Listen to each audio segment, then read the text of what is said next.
Sheila Hamilton. This is Beyond Well. It's a program for people who want to learn more about their interior. Every week, we delve into a different topic. And this week, as you can tell, we had to explain exactly what that topic is to our incredible and amazing guest, Cheryl Strayed. These guys are both psychologists. Okay. Is this an intervention? Yes. I suppose you wonder why you're here. Yeah. The mics are fake.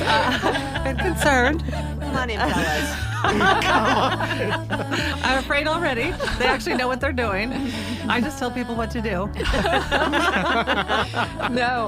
This podcast is called Beyond Well, and what we do is every week we look at a different part of being human. So we decided to use, because you're so good on the topic of grief Awesome. with you. Yeah, just because I think there's nobody. I actually put you right up there with Joan Didion.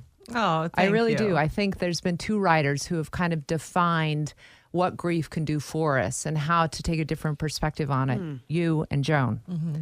And I think you relate more to more audiences. I would have loved to have Joan in, but she wasn't available. Exactly. Yeah. So, Joan, in case you're listening, that's why Cheryl's here. I was listening to an amazing conversation with you and Lydia and Pam Houston the other night, and the guy got up and said, this person needs no introduction, Cheryl Strayed. And I was like, she needs an introduction so that people know your history of writing, how long you were at it before you had this breakout memoir, Wild, Thank you. how hard you worked at becoming a writer and sort of understanding the human condition, that you've been translated in 50 languages, that you have had a movie made about your life, that you have had plays made about your life. I was like, no, introduce her. So that's what I just did. Welcome, Cheryl Strayed. Oh, thank you. You're so sweet. Are we on? Are we recording? Oh, yes. Oh, want me to put these headphones on? If you like them, I don't like listening to myself in No. them, but if you like it, You don't have to. It just makes you feel more official. it Oh, I does. don't- Jenna? It does. We don't need to be more official. Jenna? Yeah. And Brian. Okay. Yeah, it does sort of help with, I think, the feeling of how your voice is coming off in your ear, but I'm so Right. used to it by now, and Me you too, probably yeah. are too. So in your memoir, Cheryl, Wild, I found one thing that you said. I went through and I looked at almost every passage about grief, and you said, I'm just going to find it because you said grief. Okay. The deepest thing I know about loss is that grief is love. It is love. It is not sorrow. It is beauty, not ugliness. I was like, oh, you know the reason that resonates with me? Because when you're in grief, you can't see anything but its ugliness. Right. Because it's so painful. Right. I mean, very often when we lose somebody who's essential to us, it is the deepest pain Right. that we'll ever experience. Yeah. And it's a pain that doesn't go away, that doesn't, act the way we expect it to act. Like it hurts a lot at first and then it gets a lot better and then it's gone. That's not what grief does. And for me, that realization that there's a reason it hurts so much, because you have so much love. Mm-hmm. And when I reached that point in my own grief over my mother, that I began to be able to see that really, yes, this hurts, but what a gift that I loved this person so much and felt so loved by her that I would love her forever. I still marvel at that, how much I love my mother so many years after she's disappeared. We talk about this idea that the reason you have this hurt is because you have this great love and great attachment. You can't have one without the other, right? Right. But it's complicated by a mother-daughter relationship. And I haven't heard anybody delve into this with you. Was there ever the point at which you regretted, for instance, when your mother went to college with you, that you didn't let her walk with you? That you weren't, because you were in the teenage years when you lost your mother, was your grief complicated by how we are as human beings when we're teenagers? Absolutely. And I want to hear Jenna and Brian talk about this too. But I know what I learned by writing about my grief is that I'm in a very specific category of people, when you lose a parent, when you're in your teen years or early 20s, those are the years where developmentally your job as a human is to separate from your parents, to push them away, not necessarily in a way that's negative, but just to say, listen, I need to make my own life now. I need to separate myself from you and define myself away from you. That's healthy development, right? And what happens when you lose a parent in the midst of those years is that, yes, you're filled with remorse over all those times that you weren't as pleasant or as welcoming or as frankly honest about how much you love that person. And I was tormented for years about that. I've written about that in all of my books, about those times that I said something really ridiculous to my mother. Like it's in the movie too. It's in the book. One time I said to my mother, "Isn't it amazing how much more sophisticated I am at this age than you were at this age?" Which is what you say, I know, right? And my mom just laughed. Of course, by that age she'd had 2 kids. But I was in college and I was reading books, and all she was doing was taking care of babies. And at that age, my arrogance was so delusional, like it is when you're a teenager or in your early 20s. And so, yes, I thought about that a lot. When my first short story won an award, and it was about her, it was about my life with her as a single mom, she very proudly said to her own mother, "Cheryl's story is about me." And even though it was true, I snapped at my mom and I said, "It isn't about you, it's fiction." Which is ridiculous because it was totally, autobiographical fiction. But it was, again, this moment where I was, I was trying to separate myself. And so I'm haunted by the things I said to my mother in those years, like so many people are haunted by those things. But what I had to realize is that I had to forgive myself for them. And what was beautiful is I knew my mother forgave me the instant they happened. Yeah, exactly. Because my mom knew I was a teenager in my early 20s. Yeah. Do you guys, when Cheryl talks about the complications of grief and the different types of grief, have that thought that if we brought in 25 different guests, we'd have 25 different experiences with grief? You're never going to find kind of uniform, one thing that really bugs me is the 5 stages of grief. Right. It doesn't really feel like it's grounded in any kind of science or any kind of personal experience, for sure. And it makes people feel as if perhaps they're not having the right experience with grief. Yeah, and I would say that not only is everybody's experience of grief different, but your experience of different types of grief is likely to be very, very different. When your mom dies, that's going to be a very different experience for you than when somebody else that you love dies. And I think the experience is just so much more about the relationship that you have versus this thing that we call grief, that everybody's supposed to go through these exact stages, or like you said, Cheryl, it's really intense at first and then it fades and then it's over. It just doesn't work that way. Yeah. I've spoken with many people who have partners who have suffered for a long time with mental illness, and they talk a lot about the guilt that they feel from being relieved, that their grief is really compounded by this idea that I'm actually relieved that this is over because it was a harrowing journey. Yeah, I think that's one of the really difficult messages we give people who are grieving, is that there's this right way to feel, and it's primarily sadness. You should just feel intensely sad and nothing else. You shouldn't feel relief. You shouldn't have any joy in your life during those times when you're grieving. And it's just like any relationship. You still have a relationship with this person, and it's a complicated relationship. Did you, I was so struck by how much deep wisdom you pulled out of your heart and your soul at such a young age, Cheryl. And as far as I know, you weren't going into therapy. You weren't doing anything more than deep reading and writing, correct? Right.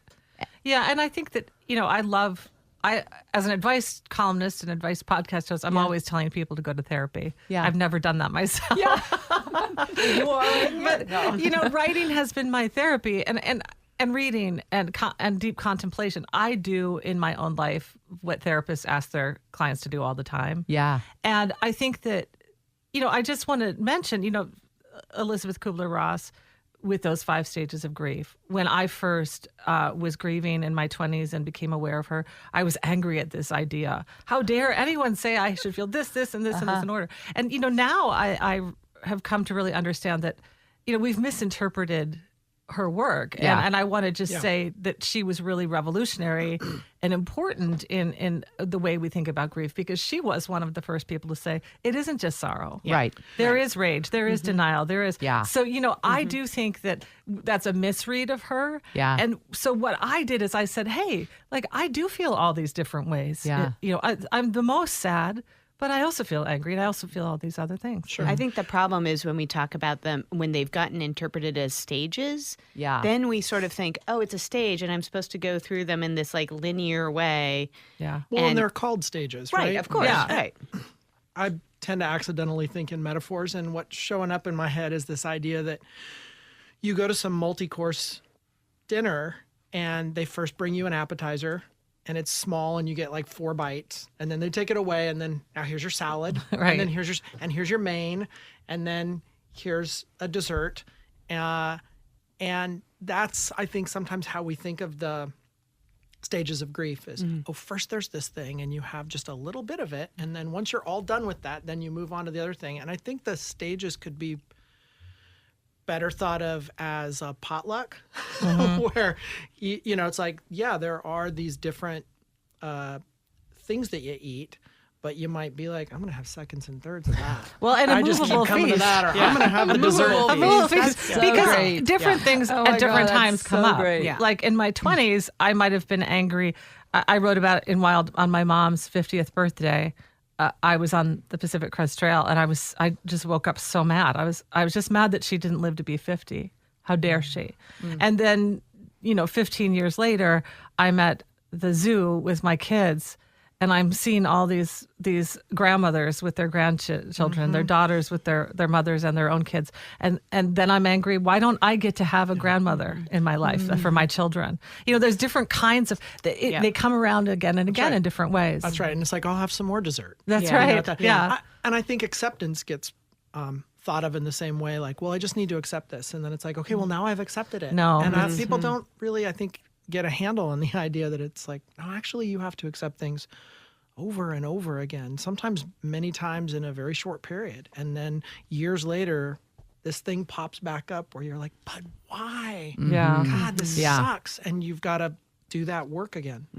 Cheryl, one of the really fascinating things I think is your perspective on the activities you did use during that time that you were really searching, when you kind of turned to drug use, when you were in a really bad marriage, you were way young and got married, you were searching, but you reflect on those things as moving you toward yourself. I want you to talk about that a little, because it's such a healthy perspective of not kind of shaming that girl who made those choices. Right. I mean, I think that, and this is where, therapy and writing come in, is that you get to really take apart some of the choices you've made and figure out why you made them.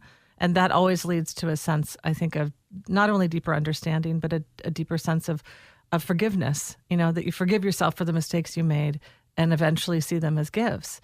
And that's certainly true for me. When I look back, I can see so clearly that the 20-something me who decided to be really sort of risky and do destructive things, self-destructive things, I was really just trying to show the world how much I loved my mom and how much she mattered. Because my mother was not a notable woman in the ways that we consider people, notable. She was an ordinary woman who basically was just a good mom. The only time she ever even appeared in the newspaper was her obituary in her whole life. And I couldn't believe that the world just went on. I know that's a really cliche thing to say, but that's what people feel when somebody they really love dies, is how can everything around me seem so normal when everything's different?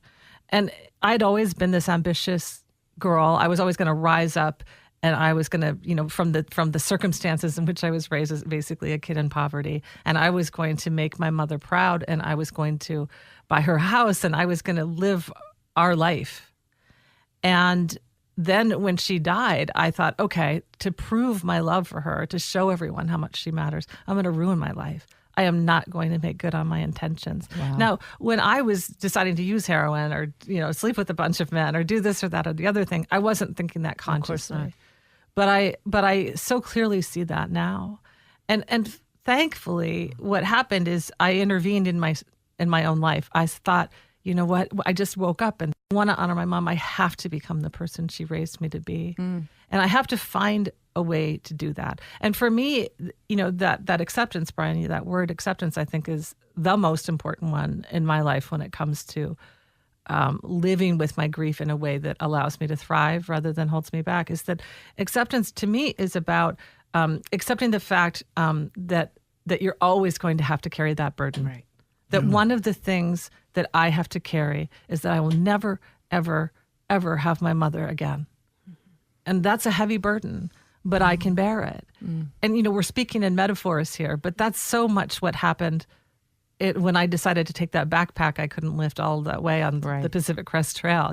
When I was doing with my body what I needed to do with my soul.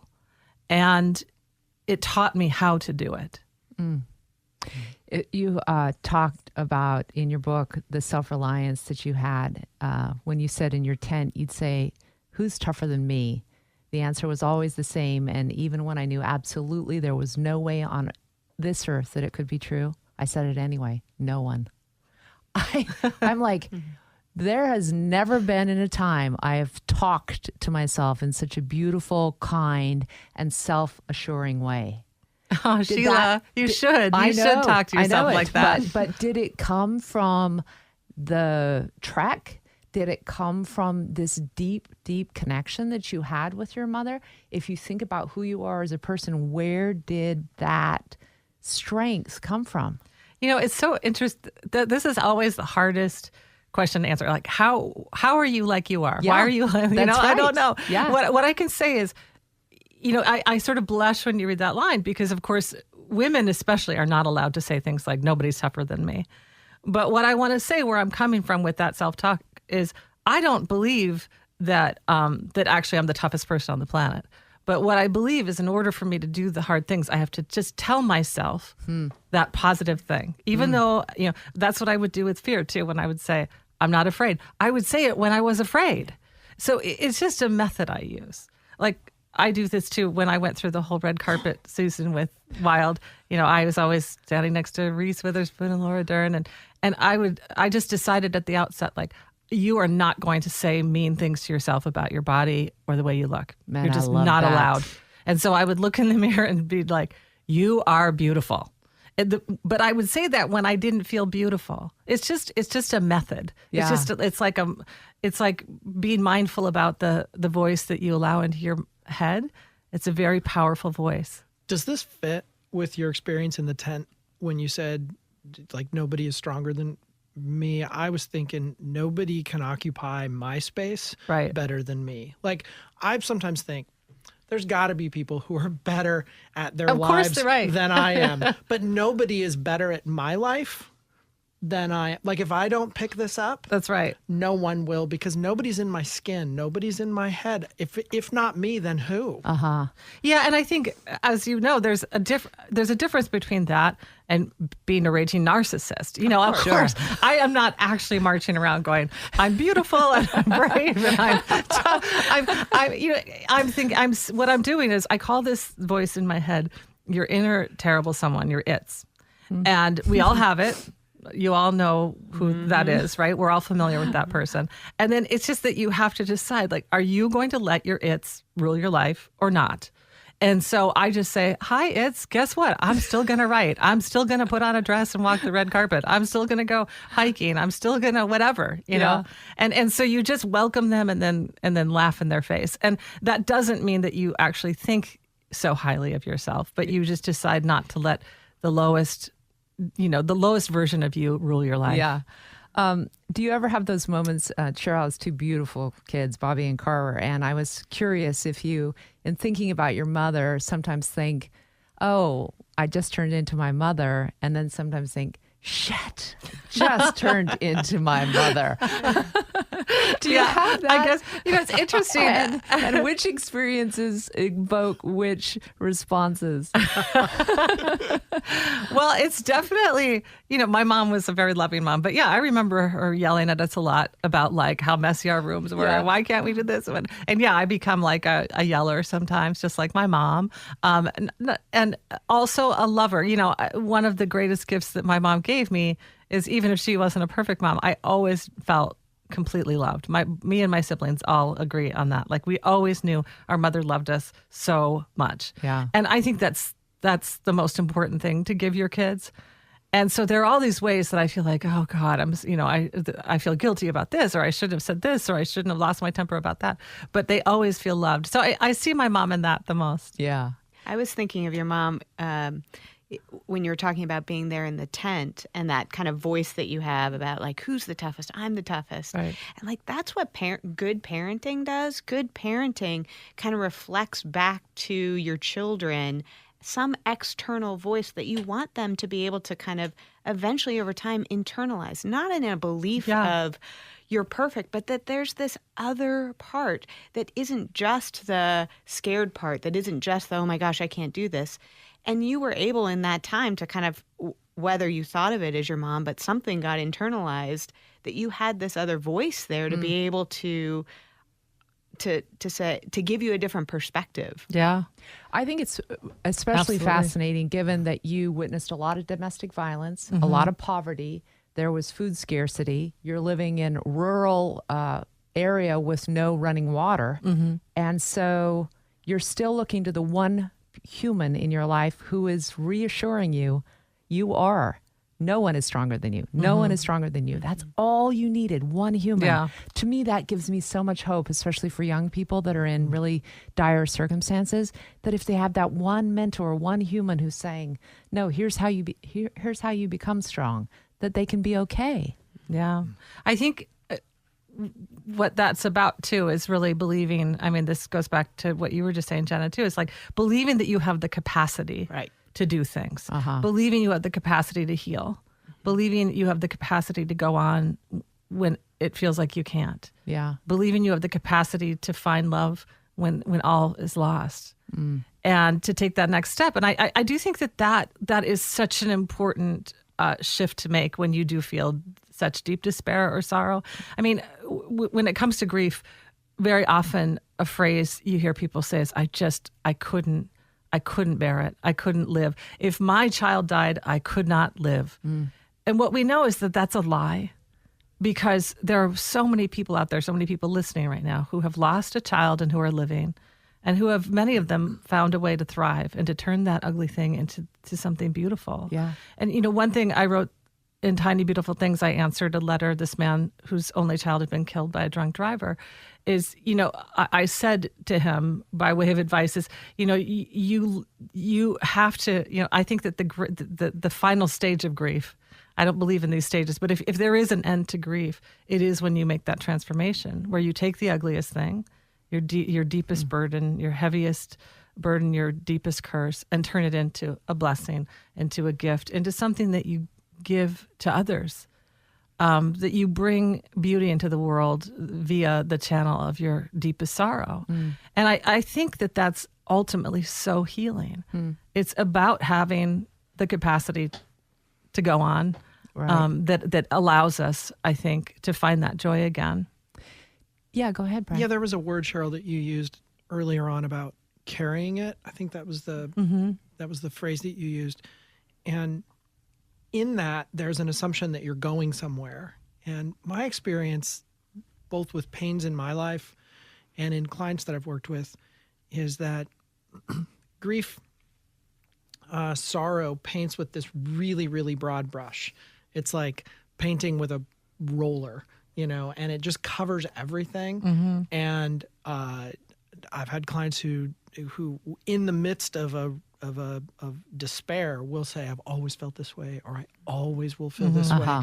And it just kind of just overwhelms any other space for anything. And I think this idea that, what I need to do is, quote, process, or I've got to get past it. It's like I've got to make room for other stuff, and then I'm going to bring this along. I carry it with me.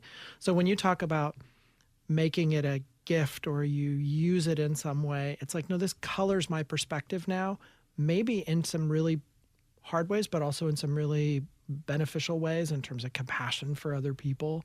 But that also goes back to the other word that you were talking about, Cheryl, which is capacity.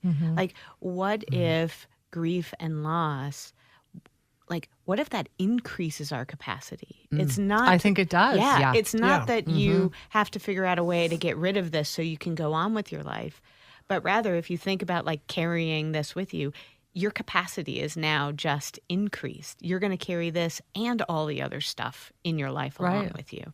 Well, you were joking in the panel that I was referring to the other day about whether or not our kids who have been spared of a lot of the tragedies and harm, will they be able to be artists? Can they create? Is there a way that they're going to be able to find this? I think they will. Their imaginations are quite big and their empathy is huge, but it does provide you an insight that sometimes you're forced to take, really. It's hard to teach grit. Yeah.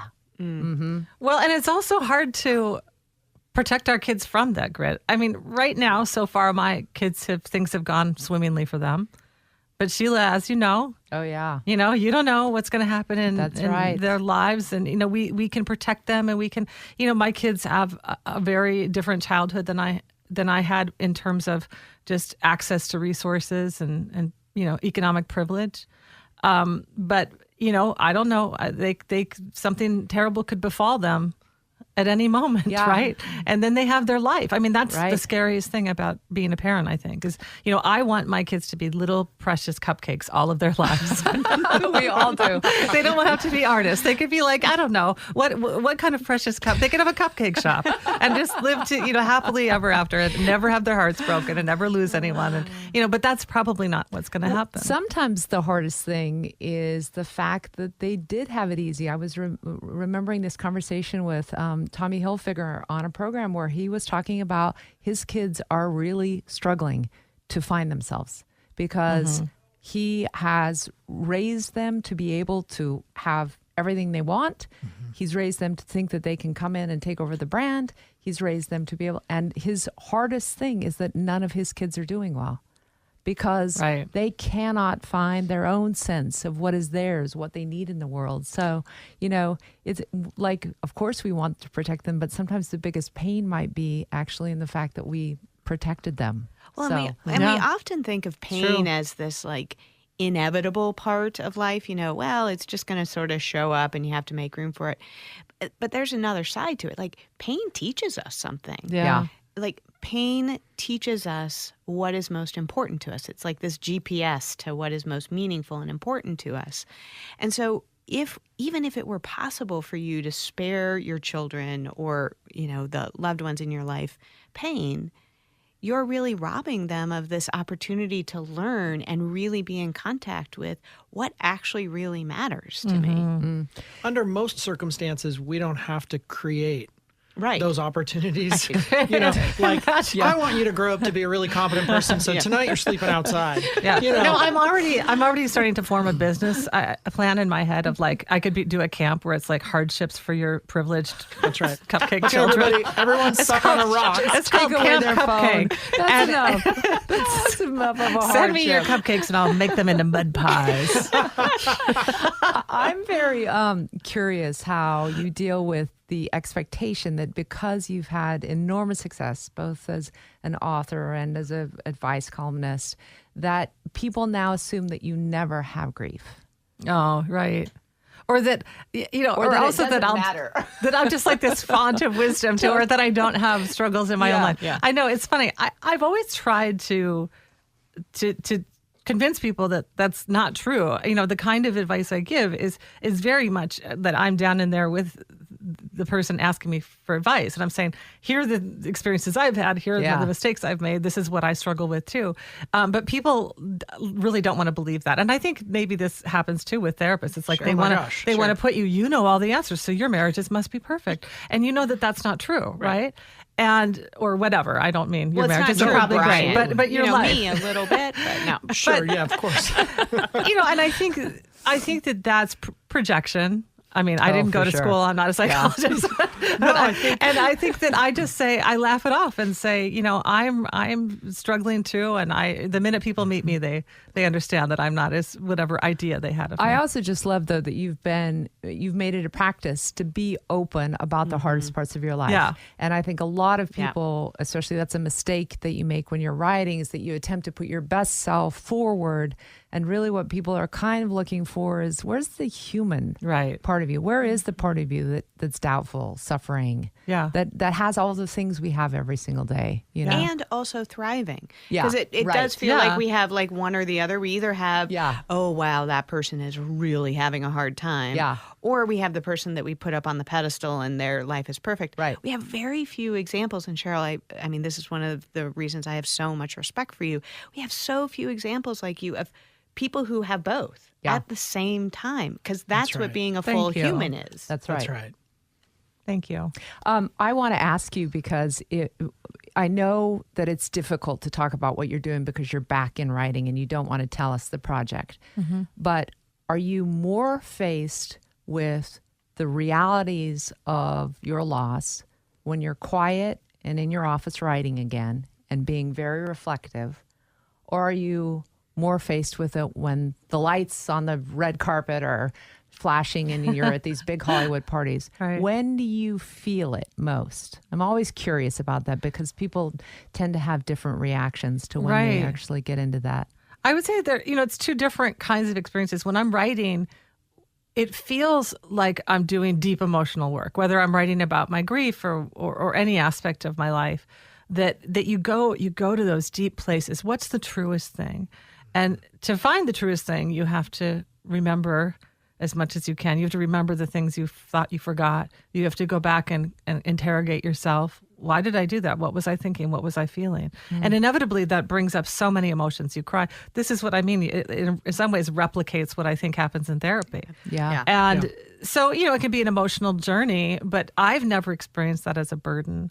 I feel wrung out sometimes after a day of writing, like that kind of deep writing, but I feel also filled up, in the spotlight. What's interesting, there's this line in Tiny Beautiful Things, actually in the title column, that I've read out loud so many times that this column, and there's a line that says, some people who seem to be, I'm going to paraphrase myself, but some people who seem to be gliding right along are suffering and have suffered. And whenever I would read that line, it was the summer of 2012, and Wild was number 1 on the New York Times bestseller list, and Tiny Beautiful Things was number 5, and I was going crazy. Like, I was so busy, and I had 2 little kids, and every time I would read that line, somebody who might seem to be gliding right along is suffering or has suffered. I would get tears in my eyes because that's what I was feeling a lot. I was feeling like on top of the world, but inside myself, a lot was happening. Yeah. And it was hard. Yeah. And I was experiencing all kinds of emotions, missing my kids, wishing my mom were here to be proud of me, like all of those things. And so, I think that can be really alienating. What I've figured out is when I'm the saddest is when what you see is not what I feel inside. That like if there's a distance between how I'm feeling and what you think I'm feeling, being in that moment, right? That is so alienating. Yeah. And I couldn't say in front of those crowds, stop at that line and say, I'm feeling sad right now. Because they'd be like, are you kidding me? You have a New York Times bestseller. Why are you complaining? So, to learn how to be honest, even in those moments of victory and triumph is really hard because, people don't often have sympathy for you. Well, it's such an amazing point. Yeah. And like what Jenna was saying, Cheryl, about you carrying both of those things, it seems like when you're writing, you could potentially sort of fall into the abyss, and then when you're on the red carpet, There's Yeah. almost a denial of that other part. Yeah, there is no abyss. It's all glamour and light. Yeah, it's all happy clappy and Yeah. and really the truth is, no, I've got these things that are side by side, and the black doesn't make the white any less white, and the white doesn't make the black any less black. Yeah. And I think you just said such a truism there about suffering in general, that the times when you feel most sad, are when you feel sort of isolated, when your insides don't match how other people are perceiving you. And I think that is probably the case for all of us in all of our suffering. Like, at the heart of suffering, at least for me and for many of the people I serve, it's when we feel a disconnect, when we feel like we don't have a sense of belonging with at least one other that like really knows us, because we're such social critters. Yeah. I mean, we are incredibly social creatures. And so when it feels like you're not being seen, that's just profound suffering for all humans, I think. It is. And especially I think when you feel like a lot of people do, that they in order to be loved, they can't be Yes. seen. Yes. That they have to Yes. they have to look a certain way, they have to be at a certain weight, they have to Yes. have a certain kind of Yeah. attitude or wear a Yes. certain dress or whatever Yeah. it is. That artifice. Right. Artifice never makes Yes. us happy. Yeah, Right. and that happens in grief all of the time. Yeah. Either people will say, "Oh my gosh, people can't be around me because I'm too sad or down," or they can't be around me because right now I just happen to be feeling joy and I'm remembering my mom, and that's really off-putting to people. And so they feel like they have to like manage their grief in some way. Yeah, why are people are judgy of other people about their grief? Yeah. Oh, Isn't God. that Super interesting? judgy. I mean, they really are. I will never forget talking to a woman at a suicide conference. She had lost her son a year earlier, and she had taken him to college. His first day of college, her kids launched, that time when a parent is supposed to relax and say, "I did my job." And he walked down a pier and jumped into the water and died by suicide. And her friends said, my friends were so unbelievably helpful in the first 2 months, 3 months. At 6 months, they started kind of not inviting me to their parties because I really was not done grieving. And at 1 year, they actually formed an intervention that said, you should be done with this and starting to move your life. And I couldn't fathom friends like that. I honestly, but she said it was incredibly alienating for her that they were on a timeline that she wasn't. Yeah. And that happens. I've gotten that a lot, a lot. And I mean, what I know is that I've also talked to, thousands of people all over the world who walk up to me and say, you said exactly how I feel. Yeah. You wrote exactly how I feel. So I know the truth of that. But every once in a while, there will be people who say, well, you shouldn't still be sad after 10 years or 1 year. Like there's a timeline. And I'm curious for both of you, I've read that there's, I guess, is it a clinical term, like complicated Yes. grief or, a grief that, I get it that sometimes, obviously it's bad if your grief holds you back, from the rest of your life. But it's not bad to still feel sad 20 years after somebody dies. I would expect this woman you met to feel sad about it forever, right? Yeah, right. So what is can you talk to us about basically grief being pathologized? Is that the right word? Yeah, sure is. Well, what we do is we draw blood and we look at it and we say, oh, you have the complicated grief. No, and we take a picture of your brain. We do a brain scan and we take your blood. Yes, because if it's the brain, it's real. There's all sorts of things that get pathologized. And I think Jenna and I are cut from the same cloth in the sense that we don't buy into that paradigm. My estimation is that I don't want to pathologize it, but I want to say like there are ways that we relate to our internal world that either helps us be about the things we most deeply want to be about, and there are ways that we interact with our internal world where it pulls us away from being about what we want to be about. That's so well put. So That's it's like really, your inner terrible someone Yeah. versus That's your exactly right. inner good someone. Yeah. So I can see how my grief or loss, for a time, I am going to sort of check out. I'm going to take a little time off work. I'm going to wear the black. I'm going to mourn. And then there's somewhere in there, it isn't so much putting it away or getting past it, but it's like at some point I do want to find a way to carry this with me and still engage in the world in the here and now versus in the there and then. And there's a way to bring that experience of the there and then with me into the here and now and still be about things. Sheila, Cheryl, you've both done that. Jen, I'm sure you and I have done that too, because as we are wont to say, we are all in the soup. Same together. soup. Yeah, Brian, all there's in the so many same times when you say things, I'm like, yeah, what he said. We do think about these things very similarly. I should have Dr. Phil come in one day and just disagree with both yes, of you. you definitely That would work. Everything. And we would say, that is not exactly what I would say. Yep. If you want conflict, bring him in. But I think if you're talking about kind of quote unquote complicated grief, the way I would understand that is it doesn't have anything to do with the intensity of your emotion. It's not like, well, if you're on a 8 and above on the scale of grief, then that means it's complicated.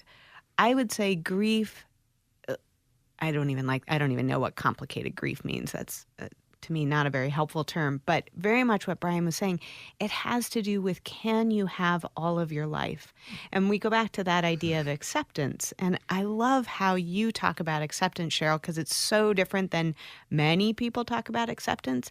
And you talk about it in your writing simply as, can you have what is? Like, can you take this also with you? It's not being okay with it. It's simply like, could I pick this up that's already there in my life and live my life, bring it along with me? Yeah. And I think when people are in a place that they don't have the resources or they don't know how to bring it with them and continue to live their life, then they might need some help from writing and or therapists or whoever to help them learn how to keep on with their journey. Yeah. I'll add to this too, that the acceptance piece, it seems like sometimes people have this notion, well, if I accept that thing that happened, then I'll stop feeling so bad about it. And then you feel guilty. Absolutely. Right. Yeah. And it's like, actually, I think the message that I would want is, no, actually what you're accepting is the thing that happened and the emotions that come along with that. Yeah. You're accepting that whole bundle of it. I also just want to touch on how beautiful it is in a deep stage of grief to be completely aware of how open and vulnerable one is. I mean, I remember after I've had so many different times of feeling intense grief, but one of the beautiful things was actually having a conversation with a friend and thinking, I'm listening deeper than I would have ever listened because of my grief. Yeah. And I'm actually enjoying the people at this party because they're being tender about my loss because of my grief. Yeah. It allows us to have kind of a clarity around life sometimes, that if we can hold on to that, there's some really beautiful things that start to be cultivated from. Yeah. That's the pain teaches. Right. Well, and I think though that intensity, I know exactly what you're talking about, but I think it scares people. So many people don't know what to say when they have a friend who's had a loss. Yeah. You know, and I think that kind of sense of like, I don't know what to say, comes from this mode of thinking of like, that you have to say something that will actually change what's true. Right. Which is Exactly. never possible. Yes. Right. Yeah. You know, Exactly. you can't, your words can't bring the loved one back, but your words can comfort and console. And one of the things, one of the first things I wrote about deep grief was this essay called The Love of My Life. And it was part of the essay was about, the ways that I was feeling so alone as a 20-something without a mom, because all of my friends had their moms. I felt like the only person on the planet who didn't have a mom. Yeah. Later, I went and found that tribe, but I didn't have them then. And they would all say to me, one thing I wrote in that essay is I'd say they wouldn't help me. They would tell me I needed to get help. Wow. So they would say, you need to get help. You need to go to therapy. But really, all I needed was someone to take a long walk with me and say, how are you feeling? Yeah. It's a year and a half since your mom died. What are you feeling? Yeah. And I would, that would be all the help I needed. Because I knew that they couldn't give me what I wanted. I wanted my mom back. But if I couldn't get that, it would be nice just to have somebody who was willing to not avoid the subject. Wow. Wow. It's so And good. if I do anything in this world as a writer, if I make any social impact, the most important thing for me is to have changed the way that people think about grief, not only their own grief, but how to be around the bereaved, how to talk to people about loss. and to realize that you don't have to have nobody has the answers. Right. Nobody's going to be the magic bunny who pulls the loved one out of the hat, or maybe is it the bunny that gets pulled out of the hat? I'm messing up my metaphors. But, just to be able to be sort of lucid and transparent and open-hearted and not afraid of that intensity, Sheila, that you talk about. And to connect with them even in that grief. Like how beautiful that can be. You don't have to take it away. It's about like, I can be there with you even if that grief is there. Yeah. But the message, the constant cultural message is, if you don't like how you're feeling, something's wrong. Yeah. Yes. Right. Yeah. Like, it'll get better, or there's a pill for it, or something. Or go to therapy and then you'll feel Or go to therapy, different. because therapists will just teach you to struggle more effectively. Right. Well, and like maybe I think what these ways of thinking don't come from nowhere, right? I mean, we have generations upon generations of people who have said, don't bring up those difficult topics. Right. Okay. Yeah. So like my mother-in-law, she died a few years ago. All of her life, if somebody, you could say in the first couple months, I'm sorry for your loss. But after that there's the dead person is not mentioned. Oh, wow. Because this will only make and she wasn't trying to be mean. She didn't want to upset the person. Yeah. Don't mention her son. She lost her son a couple months ago, Right. or and then it becomes the taboo subject. And what happens is that the person who's grieving is isolated. Yeah. Yeah. And silence never makes anything better ever. Oh, I completely agree. As much as we're supposed to learn, right, how to walk with our own grief. We were talking about that, right? Picking it up and carrying it with you. That's what we want from the people around us. Yeah. Like, I don't want you to try to make it better. I don't want you to avoid the touchy topic. Yeah. And if you get frustrated that after 8 months, 9 months, a year, whatever, I don't feel good, I just want you to walk with me. Yeah. Yeah. And listen, I mean, I think that's the biggest thing too, is listening. Like, I don't know what to say either, to somebody who's had a tremendous loss. It's like, all you can say is, I'm so sorry for your loss. Right. But the thing after that, I think, is to just ask the person, do you want to talk about the loved one? Do you want to tell me about what you're feeling? Or do you want to, to open the conversation, even if the bereaved is saying, let's just talk about shoes today. Yes. Let's go shoe shop. But Right. sometimes it is like, I named my daughter Bobby after my mom, Bobby, because I wanted that word back in my life. I miss the word in my world. And, because there is this sense of the not mentioning the dead person, and you don't want them to be dead. When you love somebody, you want them, as both of you said, that relationship continues on. Yeah. That's right. Jenna, when we were talking in advance of Cheryl coming in, I thought you made such an excellent point when you were saying most humans go around thinking that the world's a certain way and everything's going to work the way they do. And that the first time it falls out from underneath you, it's so devastating. And part of what happens with the grief is the anxiety that, oh my God, for the rest of my life, everything is going to go wrong. Yeah. Can you talk about how if someone is in grief, that they can at least try not to complicate it with the additional anxiety that for the rest of your life, everything you touch, do, attempt is going to go bad? Yeah. Or maybe let go of that idea that you could do something to try and control all of that stuff. Because I think that's like the myth that many people walk around with in the beginning is like, oh, I got this. Life is controllable. Life is predictable. And then something happens and the bottom falls out from under you and you're like, oh shit, life isn't. And what many people do then is I have to work a lot harder to try and control it and try and like make sure nothing bad happens to me or my loved ones. And then your life gets so small because like actually living life is about living all like your full broad life involves risk, including getting your heart broken or, losing somebody. And so I think that's the thing. It isn't about how do you help them regain control. It's about how do you help them get back to living their life in a way that is, I talk about this as kind of willing vulnerability, like opening up to like being vulnerable in this world. So That's how I talk about it. It always just pisses me off because my sister, who became a Buddhist at 21, was just so right. I know. They got it right. Life is She was suffering. just so you right. know? Everything she had to say, everything she had to teach, everything she wanted me to take in then that I didn't really want to have to think about is now true. It's the thing. Cheryl Strayed, thank you so much for coming down today, I had so much especially fun. after your workout when you probably should have been pumping green juices into yourself.